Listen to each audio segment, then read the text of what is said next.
அனைவருக்கும் இனிய தமிழ் புத்தாண்டு நல்வாழ்த்துக்கள். இது நம்ம எந்த இடம்னு பார்த்தீங்கன்னா, நம்ம தென் தமிழகத்திலே பிரசித்தி பெற்ற குகை கோயில், முருகன் கோயில். இந்த குகை கோயில் முருகன் கோயில் என்னன்னு கேட்டிங்கன்னா, கிட்டத்தட்ட இதில் ஒரு தெப்பக்குளம். இந்த தெப்பக்குளத்தில் தினமும் ஒரு 2000 பேராவது குளிக்கிறாங்க. ஆண் பெண்கள் எல்லாமே குளிக்கிறாங்க. இந்த தெப்பக்குளத்துக்கு தண்ணி கொண்டு வரதுக்கு ரொம்ப கஷ்டப்பட்டு வருஷம் வருஷம் இந்த கம்யூனிஸ்ட் கட்சி தோழர்கள் என்ன பண்ணுறாங்கன்னா, இந்த ஓட பக்கம் சாக்கடை எல்லாம் வருது, அதெல்லாம் தூர்வாரி தான் தண்ணி கொண்டு கஷ்டப்பட்டு கொண்டு வந்துட்டு இருக்காங்க.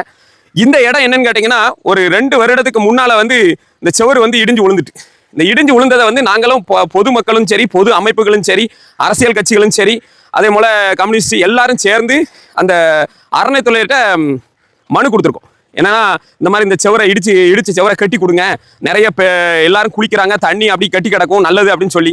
ஆனால் இதுவரைக்கும் அவங்க எந்த ஒரு நடவடிக்கையும் எடுக்கலை.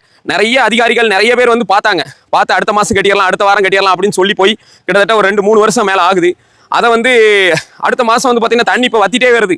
அடுத்த மாதம் தண்ணி கம்மியாக வத்திரும். அதை பொதுமக்கள் இதை கட்டணும் சூழ்நிலை வரும்னு நினைக்கிறேன். ஏன்னா அறநிலையத்துறையிட்ட காசு இல்லைங்கிற மாதிரி சொல்கிறாங்க.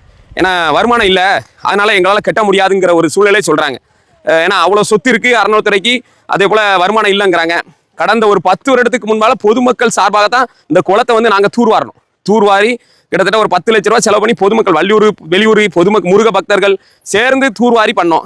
மறுபடி இந்த செவரை கட்டி தரணுங்கிறத எல்லாரோடைய சார்பாக கேட்டுக்கொள்கிறோம். நன்றி, வணக்கம்.